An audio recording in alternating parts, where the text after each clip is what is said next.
On our planet, there seems to be an infinite number of beautiful places one can visit, with an equal number of spectacular things to admire.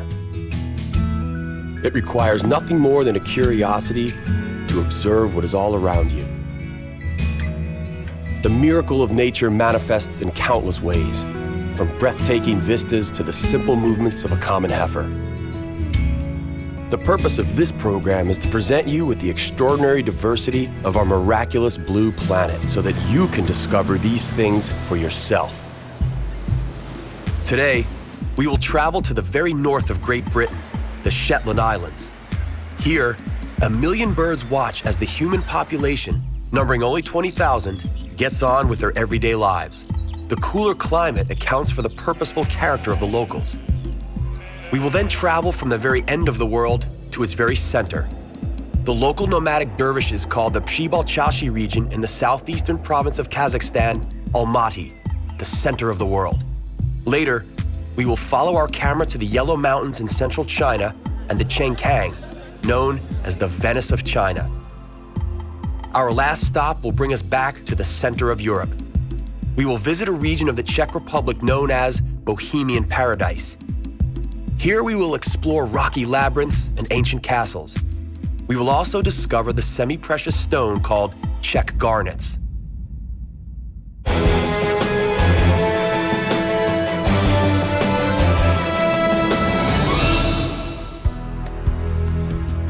Up until 1970, this area was known as Shetland.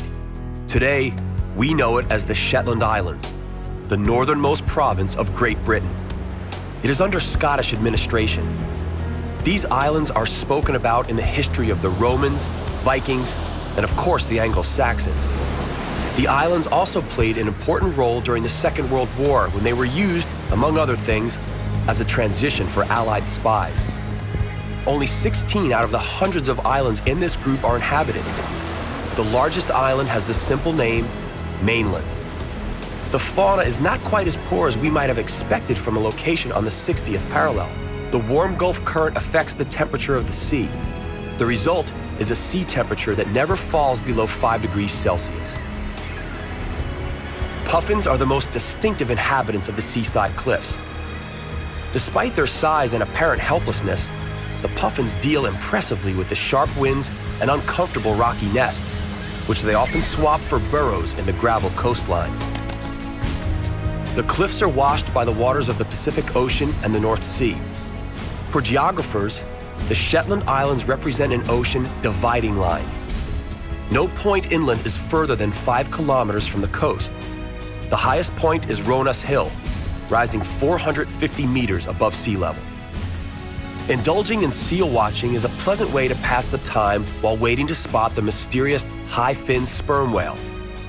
Though no one has ever seen this whale for sure, it's universally believed to regularly visit the bays around the Shetland Islands. The islands are an important bird-watching venue. Because 1 million birds live on the islands, it was natural that bird watching would become so popular. The traditional industries of farming and rearing sheep do not profit from bird watching. The vast pastures are no problem for the sheep whose wool is so thick, they can easily survive even the coldest winters. Each owner of a flock must train their sheepdog with fast commands and whistling.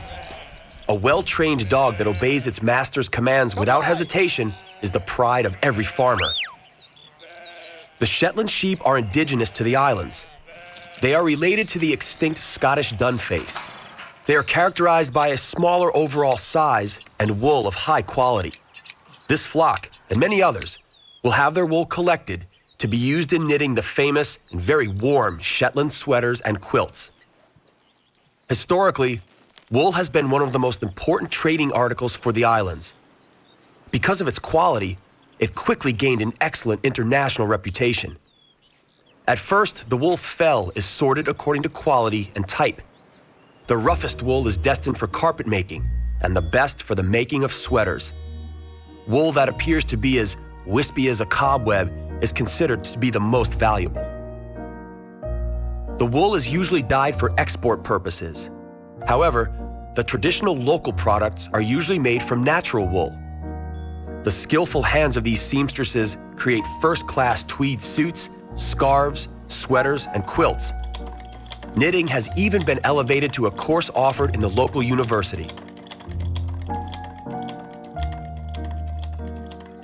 At first sight, the isolated landscape seems to be scarred by remnants of walls. Are they from an archaeological site? Actually, this is where another local industry is in full swing: peat extraction. Peat is a byproduct of plants. It is considered a valuable fertilizer and is also used to make high-quality biological filters. Once dried, all that remains are bits of plant root. Peat is used on the islands as fuel, as wood is in extremely short supply. During the Bronze and Iron Ages, people believed that the might of the gods of nature was hidden in peat. Even the first Shetland settlers, the Vikings, used peat as fuel. First, it is necessary to remove the top layer of the earth. Then, this particular spade is used to cut out little peat bricks, briquettes. The very best peat is found the deeper you can dig. The annual permit for the extraction of peat works out to about $30. Though entities that extract the peat have a significant labor cost, the cost of the actual energy is considered quite cheap.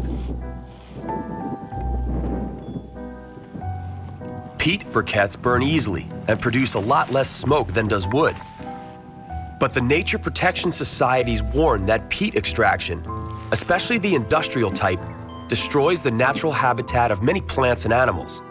This, in turn, contributes to the extinction of some plant and animal species because it takes the peat bogs several hundred years to rebuild.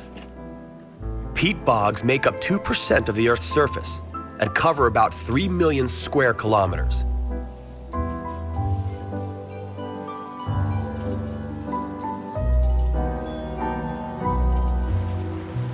This pony, the Shetland pony, is as special in its own way as the Shetland sheep.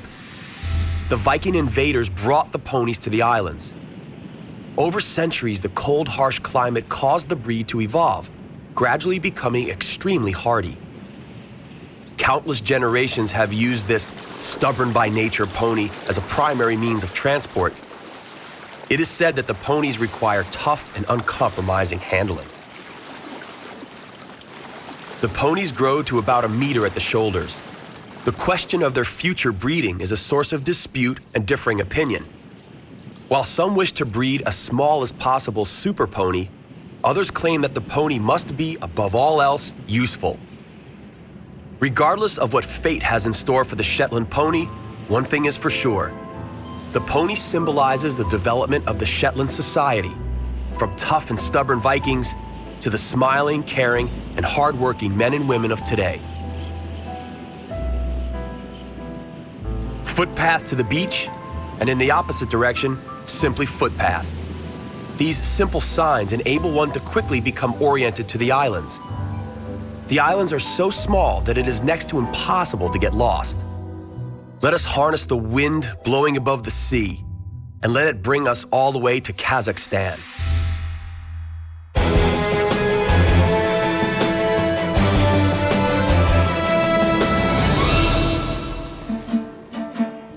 The first human traces in Kazakhstan are documented back to 2,000 years BCE. In the second millennium AD, descendants of the nomadic herdsmen lived in huge cities and only visited the homes of their ancestors living in the wilderness and steppes for holidays.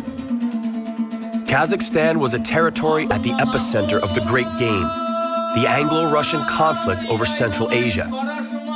During the communist era, the Russians established their power through the building of important infrastructure in the area. In 1991, Kazakhstan, together with the former Soviet satellites, gained independence.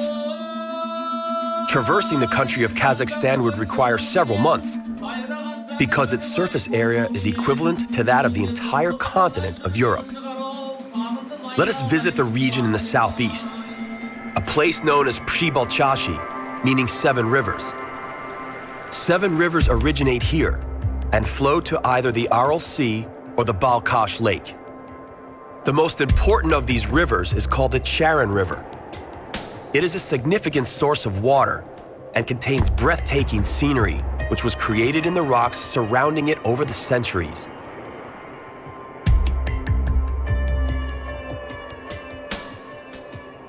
Only 200 kilometers from the capital Almaty lies the Charon Pass, visited by people from around the globe.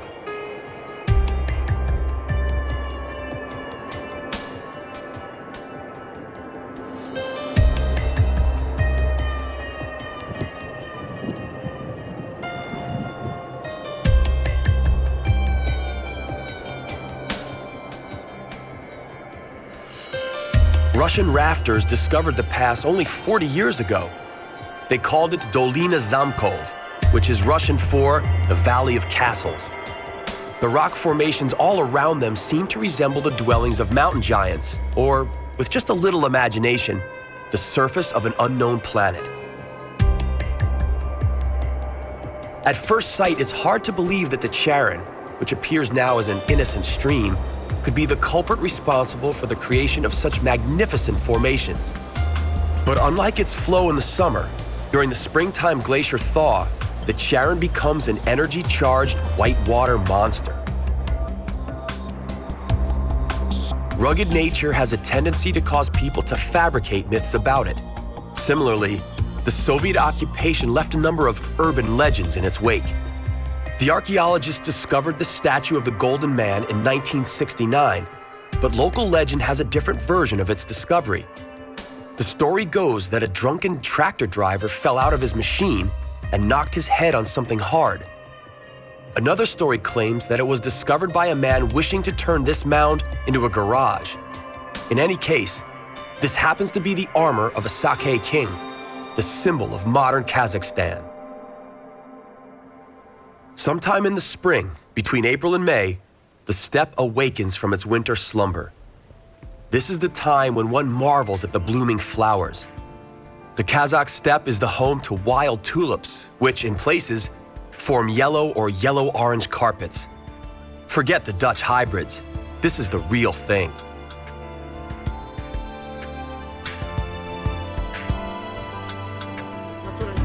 Falconry is a traditional means of making a living. Lately, this skill is making way for the more profitable opportunities in agriculture or office jobs in the big cities. The falconers were always honored members of society, and the skill of commanding birds was passed down from generation to generation. A group of enthusiasts from the Nura village is attempting to keep the skill contemporary, or at least maintain its importance for the Kazakh culture. Together, they established a center housing the Museum of Falconry, which contains items closely knit to falconry. They also offer falconry training for those interested.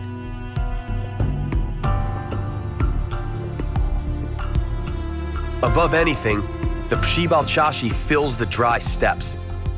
At the dawn of the 20th century, the steppes provided the nomadic dervishes with something they were seeking for a long, long time: tranquility, peace, natural beauty, and a mystical place. According to the dervishes, the center of the world lies right here. It is deemed to be a place where the energy from the cosmos meets the energy of the earth. The dervishes occupied themselves with science and meditation. With the aid of these combined energies, they could cure various diseases. Anyone, regardless of their religion or social standing, could come here for healing. This rock radiates heat while the surrounding ground is cold. And so, for instance, should you suffer from rheumatism, you should stand atop the rock and allow its energy to pass through your body. Pshi-Balchashi hides a number of secrets. It also invites musing and meditation. The sweeping yet tranquil steppes beckon to be explored on horseback.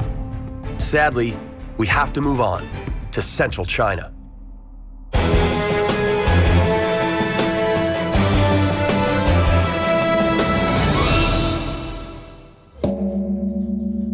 Welcome to central China, or as the locals call it, the Empire of the Center.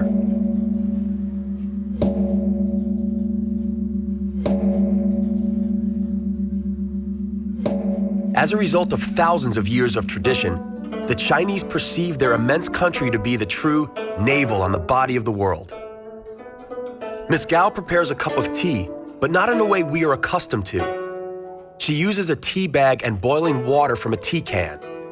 The traditional tea drinking ceremony is actually an ancient ritual. It requires years of painstaking practice. The whole process has to be carried out as diligently, magically, and nobly as possible. It must be accomplished with perfection. The complex ritual is accompanied by music from the sacred Kucheng. In China, music and art were often inspired by the Yellow Mountains or Huangshan.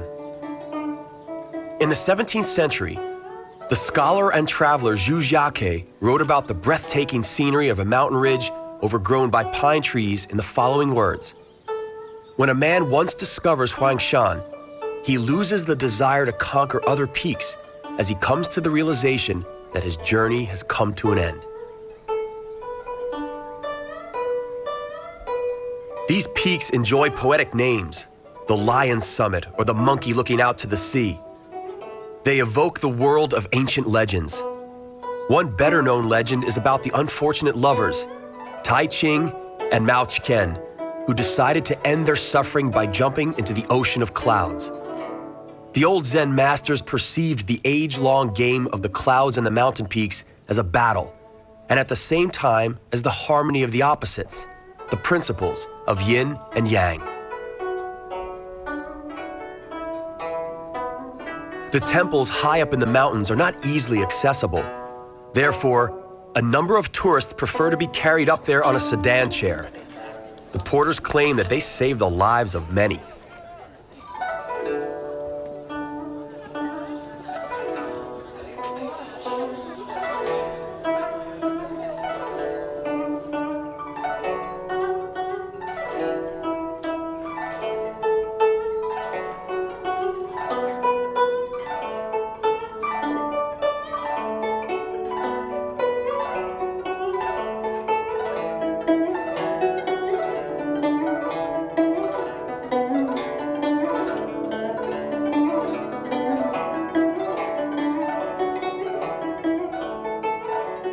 Several hundred kilometers from the Yellow Mountains lie another natural gem of China, a bamboo forest, the motif of many a Chinese painting.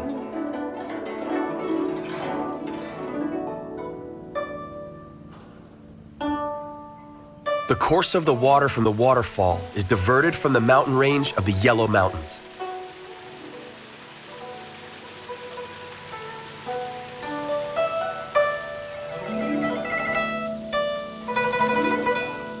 Aerialists, able to bend their bodies into all sorts of odd shapes or overcome their own survival instincts by cycling on a rope high in the air, are very popular in China. Miss Gao is almost done with the tea ceremony and pours the first cup of fragrant Chinese tea. Let's have a taste of this delicious hot brew. We may need it, as a trip to the cold waters of the unique town of Chengkang lies in store for us. The modern buildings of Chengkang have nothing more to offer than traditional life similar to that in any other small Chinese town. Its historical center is much more appealing. Chengkang was established in the time of the Song Dynasty, more than 1,000 years ago, and is now on the UNESCO National Heritage Site list. One could say that Chengkang is the Chinese equivalent of Venice. The life rhythm is adapted to the water which bathes the foundations of each and every house. Movement on the lake is uncomplicated, using a simple boat or a ferry, and it is ecological.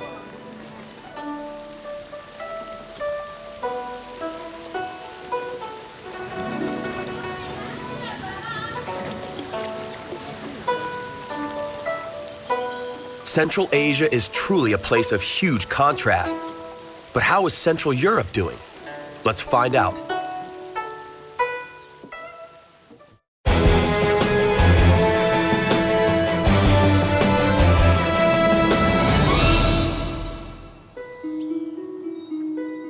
Right in the very center of Europe lies the Czech Republic. And in the very center of the Czech Republic lies a region known as the Bohemian Paradise. Millions of years ago, volcanoes and oceans raged here. At that time, they created alternating peaceful and dramatic vistas. Today, People living in this area live harmonious lives. They preoccupy themselves with agriculture and basically mind their own business. The communist repression affected a number of the agricultural estates in the Bohemian paradise. The bees, however, seem oblivious to this fact. Just as did their predecessors, they collect nectar in the surrounding forests and from picturesque meadows, making honey that is praised for its purity of taste. Many of the villages maintain an air of traditional countryside life. These unchanged wooden cottages are a testimony to that. Many castles and palaces are maintained in perfect condition, even though they no longer are occupied by their original aristocratic owners. The Trotsky Castle is of particular interest. It was built on two volcanic craters in the 14th century by Chenyek from Wartenberg. The Prachovsky Mountains are made of sandstone. It is what made them an ideal building material for entire generations of local inhabitants. But they did not quarry the sandstone and take it to an off-site building location. They actually carved the dwellings directly into the rock. The last dwelling was made by a local farmer sometime during the second half of the 12th century.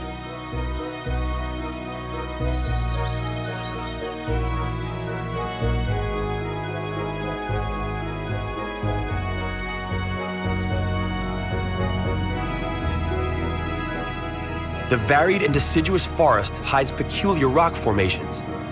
Up close, it is surprising how high these are. The region, therefore, is a favorite location among mountain climbers and tourists who come here to either test their strength or simply to relax in the shade of the rocky labyrinth.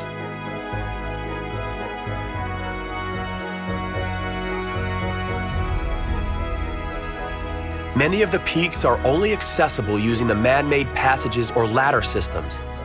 The way up can often be quite dramatic, but it is rewarded with stunning views over the imposing surrounding landscape of the Bohemian paradise. It was on peaks such as these that robber barons built their abodes. The area also served as the hiding place to people being religiously persecuted by the Czech kingdom.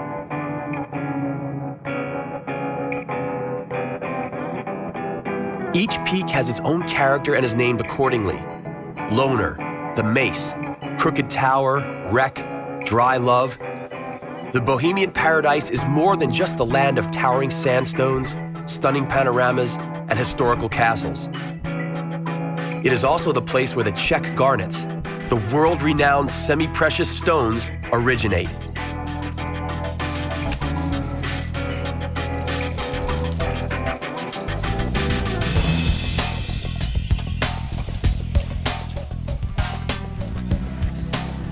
The garnet is the age-old symbol of the Czech kingdom. The stones are said to be petrified droplets of the blood of the gods. The ancient healers considered the garnets to be a universally fortunate stone meant as a source of life's energy and courage, as well as a source of joy to its lucky owner. These semi-precious stones are turned into stunning jewelry in the town of Turnov.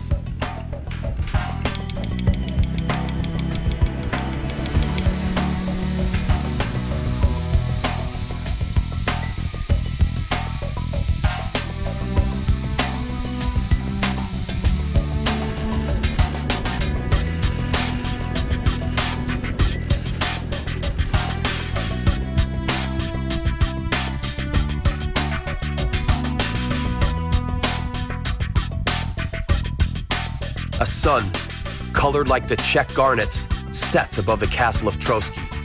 And with it, we say our goodbyes.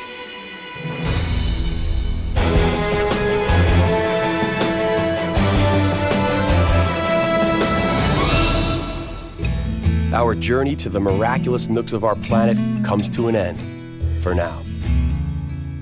On the next exploration of our compelling and bountiful planet Earth, we will travel to the region of southern Moravia.